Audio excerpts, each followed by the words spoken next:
Welcome to Not Milk Never Milk. Subscribe if you're lactose intolerant. You start by powering down and unplugging the system. Safety first because residual power can short components.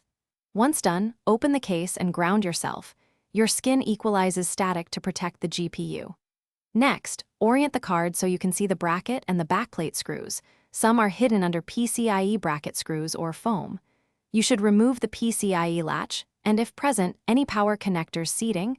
This gives clear access. Make sure you have a magnetic tray for screws before proceeding. You now remove all visible fasteners securing the backplate, using the correct driver to avoid stripping heads. Once screws are out, keep them organized by location because lengths vary. This prevents reassembly mix-ups.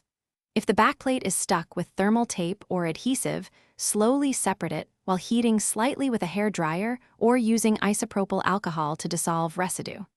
Meanwhile, inspect for cables. RGB leads or fan headers often tuck under the plate, so disconnect them before pulling the plate away to avoid damage. You should lift the backplate evenly from one edge while supporting the PCB to avoid flexing and stress on solder joints. Once removed, clean old thermal pads and adhesive with 90% isopropyl and a soft brush. Replace any pads that are flattened because thermal transfer matters.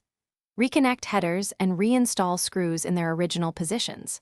Finally, test boot the system with the case open to confirm fans and RGB work. If you see artifacting or instability, reseat the card. Thanks for watching. If this was helpful, leave a like and consider subscribing. See you next time.